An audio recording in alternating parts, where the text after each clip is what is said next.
বলা হয়েছে ভগবান নারায়ণ তিনি ব্রহ্মাকে বলছেন, হে পুত্র ব্রহ্মা, যিনি প্রতিদিন একাগ্র চিত্তে ভাগবত শ্রবণ করেন, পাঠ করেন, আমি তার উপরে খুবই খুশি হই। শ্রীমদ্ ভাগবত নাম পুরাণং লোক বিশ্রুতম শৃণুয়াৎ শ্রদ্ধয়া যুক্ত মম সন্তোষকার। তো আজকের আলোচনা ষষ্ঠ শ্লোক। পরিজনানুরাগ বিরচিত সবল সংশব্দ সলিলসিত কিশলয় তুলসী কা দুর্বাঙ্কুরৈ রপি সম্ভিতয়া সপর্যয়া কিল পরম পরিতুষ্যসি। হে পরমেশ্বর ভগবান, আপনি সর্বতোভাবে পূর্ণ। আপনার ভক্ত যখন বাষ্প গদগদ স্বরে আপনার স্তুতি করেন এবং অনুরাগ ভরে জল, শুদ্ধ পল্লব, তুলসী, দুর্বাঙ্কুর দ্বারা আপনার পূজা সম্পাদন করেন, তখন আপনি নিশ্চয়ই সেই পূজার দ্বারা বিশেষভাবে সন্তুষ্ট হন।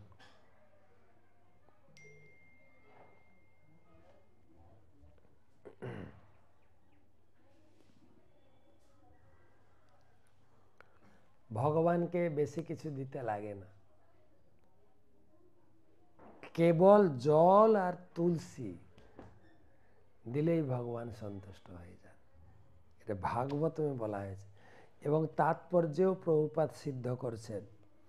পরমেশ্বর ভগবানের সন্তুষ্ট বিধানের জন্য প্রচুর ধন সম্পদ, বিদ্যা অথবা ঐশ্বর্যের প্রয়োজন হয় না।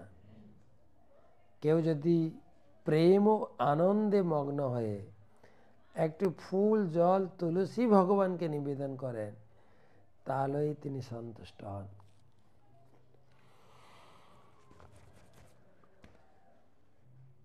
ভগবদ্গীতায় উল্লেখ করা হয়েছে, পত্রম পুষ্পং ফলম তয়ম যমে ভক্ত্যাপযচ্ছতি। কেউ যদি প্রেম ও ভক্তি সহকারে আমাকে পত্র, পুষ্প, ফল অথবা জল প্রদান করেন, আমি তা গ্রহণ করি। ভগবত ভক্তির দ্বারাই কেবল ভগবান প্রসন্ন হন। তাই এখানে বলা হয়েছে যে ভগবান কেবল ভক্তির দ্বারাই প্রসন্ন হয়। গৌতমীয় তন্ত্র থেকে উল্লেখ করে হরিভক্তি বিলাসে বলা হয়েছে, তুলসী দল মাত্রেণ জলস্য চুলুকেন বা বিক্রিণীতে সমাত্মানম ভক্তেভ্য ভক্তবৎসল। শ্রীকৃষ্ণ তার ভক্তদের প্রতি অত্যন্ত স্নেহপরায়ণ। তার ভক্ত যদি তাকে কেবল একটু তুলসী পত্র আর এক অঞ্জলি জল প্রদান করেন, তাহলে তিনি তার সেই ভক্তের কাছে নিজেকে বিক্রি করে দেন। ভগবান তার ভক্তের প্রতি অহেতুকী কৃপাপরায়ণ। তিনি এতই কৃপাপরায়ণ যে সবচাইতে দরিদ্র ব্যক্তিও তার ভক্তি সহকারে একটু জল ও একটি ফুল নিবেদন করতে পারেন এবং তার ফলে তিনি প্রসন্ন হন। তার ভক্ত বাৎসল্য হেতু তিনি তার ভক্তের সঙ্গে এইভাবে আচরণ করেন। তো ঋত্বিকরা, ব্রাহ্মণেরা বলছেন, হে ভগবান, আপনাকে আরাধনা করা, পূজা করা অতীবই সহজ। কেবলমাত্র একটু জল আর তুলসী পাতা অর্পণ করলেই আপনি সন্তুষ্ট হয়ে যান। আর প্রভুপাদ গৌতমীয় তন্ত্র শাস্ত্র থেকে একটা শ্লোক উদ্ধৃতি করে বললেন যে তুলসী দল মাত্রেণ জলস্য চুলুকেন বা বিক্রিণীতে সমাত্মানম ভক্তেভ্য ভক্তবৎসল। তাই অদ্বৈত আচার্য প্রভু ভগবানকে সন্তুষ্ট করার জন্য গঙ্গা জল আর তুলসী পাতা দিয়ে এমনই সন্তুষ্ট করলেন, তিনি বলেন, হে কৃষ্ণ, তোমাকে আসতেই হবে এই জগতে। তো ভগবান এই জগতে আবির্ভূত হয়েছে। কেবল তুলসী জল তুলসী পাতার গঙ্গা জল দিয়ে ভগবানকে সন্তুষ্ট করতে পেরেছিলেন। তো আমরা গত ক্লাসে মানে গতকাল তো রবিবারে আপনারা টক শো শুনেছেন সেই তুলসী পাতার কথা, আর তার আগের দিন রেমুনা দর্শনের কথা শুনিয়েছিলাম। চৈতন্য চরিতামৃত থেকে হাফ শ্লোক পড়া হয়েছিল, আর হাফ পড়ি, তাহলে আমাদের রেমুনাতে পৌঁছে যাব। তো শুনছিলেন আপনারা মাধবেন্দ্র পুরী তিনি গিরি গোবর্ধনে গোপাল ঠাকুরকে আবিষ্কার করেছেন এবং প্রতিদিন অন্নকূট মহোৎসব অনেক লোককে দীক্ষা দিয়ে মাধবেন্দ্র পুরী গোপালের আড়ম্বর সেবা, পূজারী সেবা, রন্ধন সেবা, প্রসাদ সেবা, ব্যবস্থাপনা, উৎসব, এইভাবে 2 বছর সেবা করেছেন। এই মত বৎসর 2 করিল সেবন, 2 বছর সেবা করেছেন, 2 বছর। একদিন পুরী গোসাই দেখিল স্বপন, একদিন মাধবেন্দ্র পুরীপাদ স্বপ্ন দেখছেন। দেখেন এটা কিন্তু দ্বিতীয় স্বপ্ন। একবার স্বপ্ন দিয়েছিল গোপাল তুমি যে মাধবেন্দ্র তুমি আমাকে উদ্ধার করে সেবা প্রতিষ্ঠা করো, এটা হচ্ছে দ্বিতীয় প্রশ্ন, দ্বিতীয় স্বপ্ন। স্বপ্নে কি বলছেন? গোপাল কহে পুরীত আমার তাপ নাহি যায়, মলয় যে চন্দন লেপ তবে সে জুড়ায়। মাধবেন্দ্র পুরী তোমাকে থ্যাংক ইউ, তুমি কত সুন্দর সেবা বিস্তার করেছ, তোমার সেবাতে আমি খুবই খুশি, খুব খুশি। কিন্তু একটা কথা জানো, এতদিন যে ওই জঙ্গলে পড়েছিলাম, আমার শরীরে যে গরম লেগে গেছে, গরমটা আর যাচ্ছে না। তুমি এত সুন্দর অভিষেক স্নান আদি করাচ্ছ, কিন্তু তাপ নাহি জুড়ায়, তাপ যাচ্ছে না। বলছি কি করবো বাবু তাহলে? না, মলয়ে যে চন্দন আনো তবে সে জুড়ায়। তোমাকে মলয় পর্বত থেকে চন্দন এনে আমার গায়ে লাগাতে হবে। মলয়ে যে চন্দন আনো যাইয়া লীলাচল হইতে, অন্যে হইতে নহে তুমি চলো তরিতে। আর এই মলয় যে চন্দন তুমি পুরীতে পাবে, তুমি যাকে তাকে অর্ডার দিয়ে আনলে হবে না, তোমাকে গিয়ে নিয়ে আসতে হবে। স্বপ্ন দেখি পুরী গোসাইয়ের হইল প্রেমাবেশ, প্রভু আজ্ঞা পালিবারে গেলা পূর্ব দেশ। তো গোপালের স্বপ্ন দেখে মাধবেন্দ্র পুরী একদম আনন্দে অভিভূত হয়ে গেছেন, প্রেমাবেশ। ভূমিতে গড়াগড়ি, ছোটাছুটি,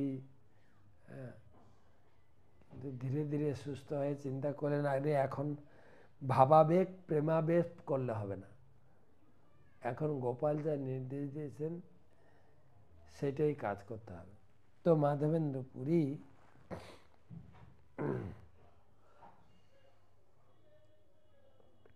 তিনি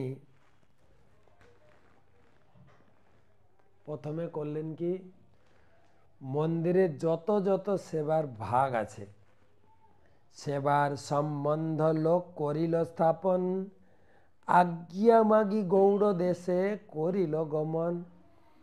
সেবা সব বেঁটে দিয়ে তিনি গোপীনাথের আশীর্বাদ নিয়ে তিনি চলছেন পূর্ব দিকে, মানে বৃন্দাবন থেকে পূর্ব দিকে, মানে এই নবদ্বীপ মায়াপুরে বা শান্তিপুরের দিকে আসছে।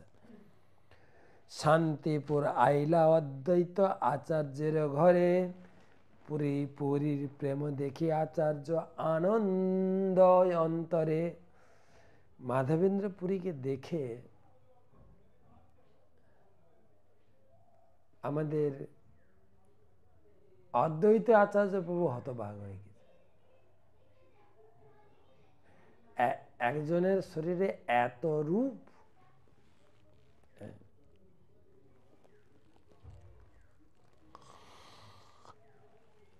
সবসময় প্রেমে মত্ত হয়ে থাকতেন হরিনামে, ক্ষুধা তৃষ্ণা তাকে বাধ্য করাতো না।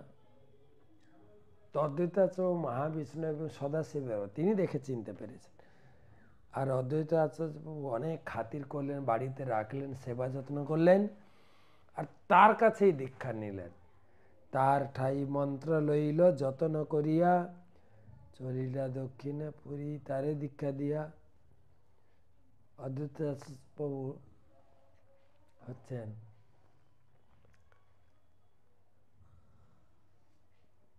মাধবেন্দ্র পুরীপাদের শিষ্য।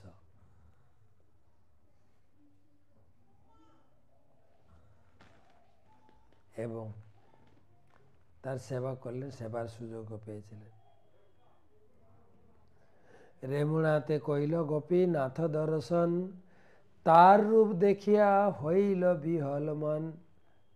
এবং রেমুনাতে যখন থাকলেন, সেই গোপীনাথের দর্শন, তারপরে গোপীনাথের যে সাজানো গোছানো, এখনো সত্যিকার এত সুন্দর সাজানো গোছানো মন্দির, সুন্দর করে রং করে এখন চারিদিকের পরিপাটিটা সুন্দর করে বানাচ্ছেন, খুব সুন্দর। নিত্য গীত করি যোগ মোহনে বসিলা, क्या क्या ভোগ লাগে ব্রাহ্মণে পুছিলা। মহাপ্রভু ধীরে ধীরে শান্ত হলেন। মাধবেন্দ্র পুরী সেবার সৌষ্ঠব দেখে আনন্দিত মনে, উত্তম ভোগ লাগে তা বুঝি অনুমানে। এখানে ঠাকুর দেখে মনে হচ্ছে এখানে খুব ভালো ভোগ লাগানো হয়। তো ব্রাহ্মণকে জিজ্ঞাসা করছেন, হ্যাঁ গো, আপনাদের ঠাকুরকে কি ভোগ লাগান? ঠাকুরের তো হৃষ্টপুষ্ট সুন্দর দেখতে। জৈছে ইয়া ভোগ লাগে ইহাই সকলই পুছিব, তৈছ ধিয়ানে ভোগ গোপালে লাগাইব। এখানে যদি কি কি ভোগ লাগে জানতে পারি, তাহলে আমার বাড়িতে যে ঠাকুর আছে ওখানে পূজা করব। এই লাগি পুছিলেন ব্রাহ্মণের স্থানে, ব্রাহ্মণ কহিল সব ভোগ বিবরণে।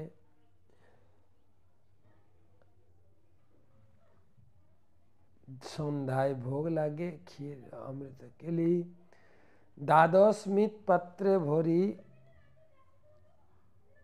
না, সন্ধ্যায় ভোগ লাগে ক্ষীর অমৃত কেলি নাম, দ্বাদশ মৃৎ পাত্রে ভরি অমৃত সমান। এ সন্ধ্যার সময় 12টা ক্ষীর ভোগ লাগে। 12টা ক্ষীর ভোগ সন্ধ্যা ভগবানের শয়ন আরতির আগে লাগে। এখন ক্ষীরের চাহিদা এত বেড়ে গেছে, সারাদিন ভোগ লাগে, যখন যাবেন ক্ষীর পাবেন। আগে কিন্তু শুধু রাত্রেরটা পাওয়া যায়। তবে দিনের বেলা যে ক্ষীর ভোগ লাগে তার টেস্ট, আর রাত্রে যে ভোগটা লাগে, রাত্রে 8টায় ভোগ লাগে, 9:20 বেরোয় 12টা ক্ষীর ভাঙ ছোট ছোট, ওইটা খাবেন। ওইটার নাম হচ্ছে অমৃত কেলি নাম। সন্ধ্যায় ভোগ লাগে ক্ষীর অমৃত কেলি নাম, দ্বাদশ মৃৎ পাত্রে ভরি অমৃত সমান। গোপীনাথের ক্ষীর বলি প্রসিদ্ধ যার নাম, পৃথিবীতে ওইছে ভোগ কাহা নাহি আর। হেনকালে সেই ভোগ ঠাকুরে লাগিল, শুনি পুরী গোসাই কিছু মনে বিচারিল। অযাচিত ক্ষীর প্রসাদ অল্প যদি পাই, স্বাদ জানি তৈছে ক্ষীর গোপালে লাগাই। এই ইচ্ছায় লজ্জা পাইয়া বিষ্ণু স্মরণ কইল, হেন খালে ভোগ সরি আরতি বাজিল। তো পূজারী বললেন সন্ধ্যার সময় 12টা ক্ষীর ভাঁড়ে ভোগ লাগে, ওটা অমৃতকেলী নাম, অমৃতকেলী নাম। ওই ক্ষীর ভোগটা অন্য কোনো সময় পাওয়া যায় না, শুধু এখানে না পৃথিবীর কোথাও এই ভোগ লাগে না। আর এটা শুনে মাধবেন্দ্র পুরী এত প্রভাবিত হয়েছেন, কেউ যদি আমাকে একটু দিত অযাচক ভাবে, কেন তিনি তো কারো কাছে ম্যাগি খান, তো একটু যদি ক্ষীর টেস্ট করতে পারতাম তাহলে আমার গোপালকে লাগাতাম। এই করে করে আবার মনে পড়ে ছি ছি ছি ছি, আমি নিজে ক্ষীর আস্বাদন করতে চেয়েছি, গোপালকে না দিয়েছি, আমার অপরাধ হয়ে গেছে। এই লজ্জায় তিনি মন্দিরের বাইরে চলে গেলেন, আমি এখানে থাকবো না, ভগবানের চরণে অপরাধ হয়ে গেছে। আরতি দেখিয়া পুরী কইল সঙ্গে সঙ্গে ঘন্টা বাজলো, শঙ্খ বাজলো, আরতি শুরু হবে। আরতি দেখিয়া পুরী কইল নমস্কার, বাহিরে আইলা কারে কিছু না কহিল আর, অযাচক বৃত্তিপুরী বিরক্ত উদাস, অযাচিত পাইলে খান নহে উপবাস। তিনি কারো কাছে চেয়ে খেতেন না, তাই একটু মনে পড়লো সেটাকে উপবাস করে। প্রেমামৃতে তৃপ্ত ক্ষুধা তৃষ্ণা নাহি বাধে, ক্ষীর ইচ্ছা হইলে তাহে মানে অপরাধে। ক্ষুধা তৃষ্ণা তাকে বাধিত করতো না, একটু ক্ষীর খাওয়ার ইচ্ছা হয়েছিল, তাও নিজেকে অপরাধী মনে করলেন। গ্রামের শূন্য হাটে বসি করেন কীর্তন, এতা পূজারী করাইল ঠাকুরে শয়ন। তাই নিজেকে অপরাধী মনে করে মন্দির ছেড়ে পাশের হাট চালাতে বসে তিনি নাম জপ করছেন।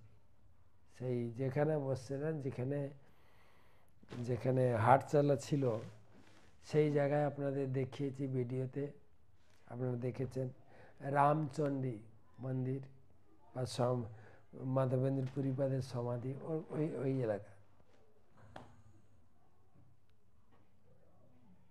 পূজারী সন্ধ্যার সময় পূজা করেছেন, নিত্য পূজা করি নিজ কীর্ত করি পূজারী, নিজ কীর্ত করি পূজারী করিল শয়ন, স্বপনে ঠাকুর আসি বলিলা বচন। তারপরে ঠাকুরকে ভোগ লাগিয়ে পূজারী শয়ন আরতি করে ঠাকুরকে শয়ন দিয়েছেন, আর নিজে গিয়ে বাড়িতে একটু প্রসাদ খেয়ে শয়ন করেছেন। তো স্বপ্নে ঠাকুর এসেছেন, উঠো উঠো পূজারী কর দ্বার বিমোচন, ক্ষীর এক রাখিয়াছি সন্ন্যাসী কারণ। এ পূজারী উঠো উঠো উঠো উঠো, একটা ক্ষীর আমি রেখেছি মন্দিরে লুকিয়ে মাধবেন্দ্র পুরীর জন্য, ওটা নিয়ে তুমি তাকে দাও। ধরার আঁচলে ঢাকা এক ক্ষীর হয়, তোমরা না জানিলে তাহা আমারও মায়ায়।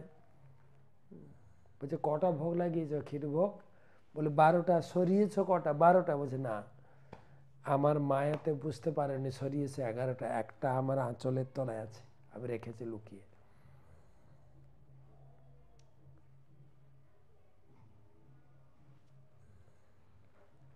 মাধব পুরী সন্ন্যাসী আছে হাটেতে বসিয়া, তাহাকে তো এই ক্ষীর শীঘ্র দেহ লইয়া। এখান থেকে হাট চালাতে যাবে, ওখানে মাধবেন্দ্র পুরী জপ করছেন, ওখানে ওর জন্য এই ক্ষীরটা। স্বপ্ন দেখি পূজারি উঠি করিলা বিচার, স্নান করি কপাট খুলি, মুক্ত কইল দ্বার,